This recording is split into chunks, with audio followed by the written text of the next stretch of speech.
Hello, this is Lonnie Stark of Stark Silver Creek, and we're here in the beautiful California Theater here in San Jose, California.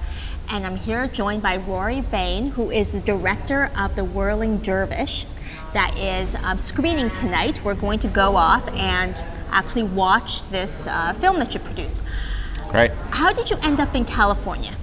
Well, I was invited here by Cinequest to premiere. It's a world premiere of my film, and I was invited here to premiere it. Well, I was inspired to make the film because I was living in New York at the time when I was writing it.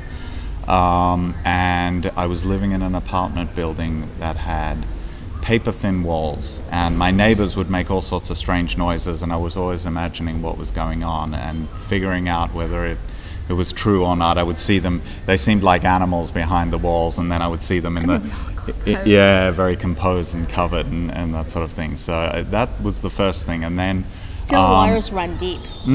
Exactly. The other thing is that I got kind of tired of seeing Muslim characters on TV blowing themselves up. So I thought it's time to tell a different kind of story. So I was inspired to do that. Yeah. What is The Whirling Dervish about?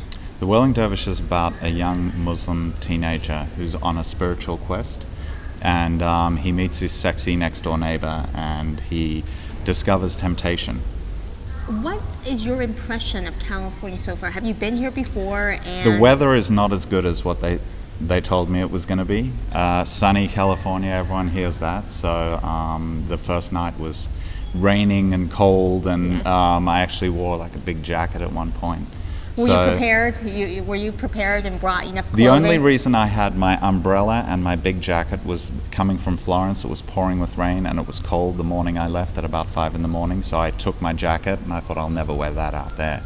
And this umbrella is just extra luggage. Yeah. You know, but getting out here, I've actually used it a couple of times, so that's a little bit disappointing, but what are you going to do? What was the experience? How long did it take to produce this film? And what was that experience when you were finally showing it at this world premiere? Well, to produce it, it took 4 days to shoot it. It's a 28-minute film, so we actually did pretty well to get everything in 4 days. But then the pre-production was about 6 months, including the writing, and I did a lot of research into Islam. And so you wrote it as well? Yeah. And I did a lot of research into Islam because I didn't know much about Islam before writing it. And so I went to study with a sheikh. I went and spent every Friday prayer evening with a sheikh and his dervishes, and he would hold court. We would eat and pray together, and then he would bring me to the front and talk to me and explain things about Islam. It's fantastic. So that took about 6 months to get everything together in that respect. And then the shoot was 4 days, and then the post, we did a rough cut in about 2 weeks, but then we ran out of money. So everything stopped. And then it was actually a good thing because it gave it time to sit a little bit, and then I was able to go back. Like wine? Just settle a little bit, let everything settle, and then look at it, after the whirlwind of the whole production, which is intense and everything like that. So I was able to then go back and do another cut, and it took about another year to get everything to the place that it is now. The thing with being in and watching your own film, it's such a weird experience because you're in a way you're presenting, and at the same time you're an audience member, and you're there on the screen in a way. I wasn't acting in it, but the work is on the screen, and then you're also experiencing it as an audience member. So very, very unusual. Have plans for a feature film of the short to expand the film into like a crash type narrative with different characters coming together at the end. So expanding the sexy neighbor. We always want to expand on the sexy neighbor. The sheikh, the role of the sheikh, and the young kid, the young teenager. So enough, I think, chatting about it. We're going to go and actually see the second screening of this Whirling Dervish. Great. And this time around, I want you to take some notes and some sort of experience, because if you come out saying you don't remember a thing, I don't know. It's going to be all over. It's going to be hopeless. I'll do that. Let's go to Cinema 3. Yeah. Help! Bye.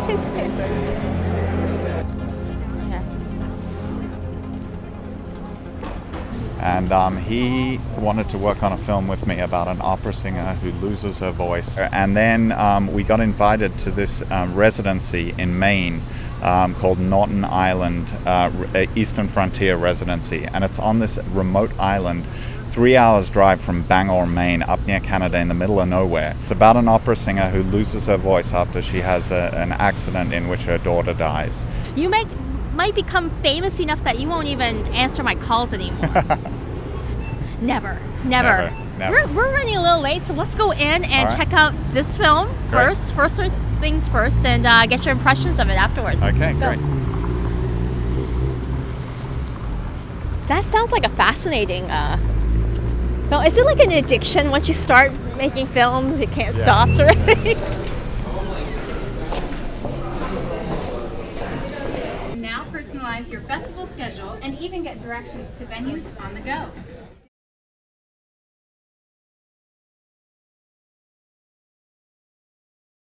Wooden leg, and the woman downstairs that I could see the top of her head when she was walking around, and just thinking about that and wanting to write something that played on the paper thin walls and what you imagine and what is really going on.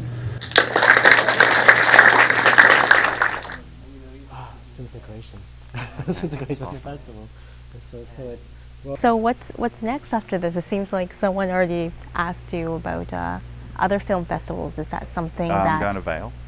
Oh, okay. Yeah, which is, they only show at night. They have 25 shots and they only show at night. Very exclusive kind of festival.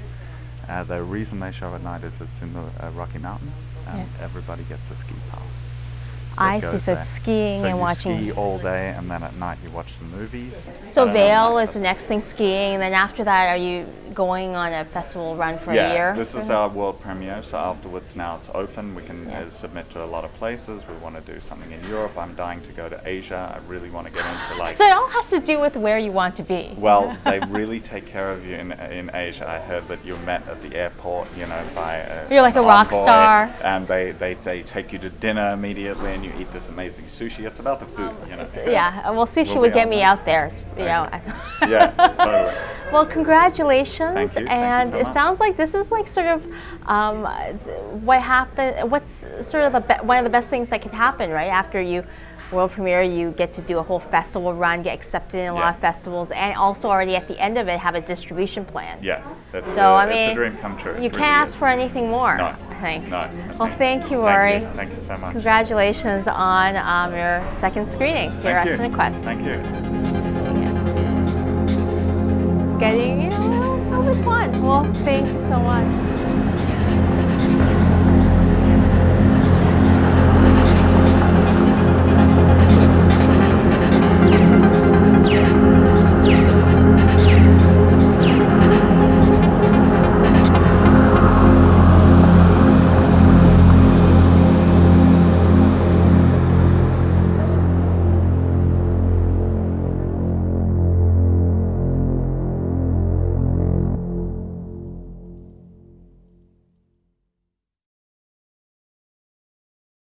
Silver Creek, and we're here at the beautiful California Theater in San Jose, Cinequest 20.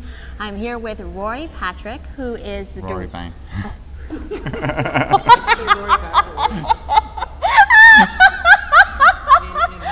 Every single shoot, I always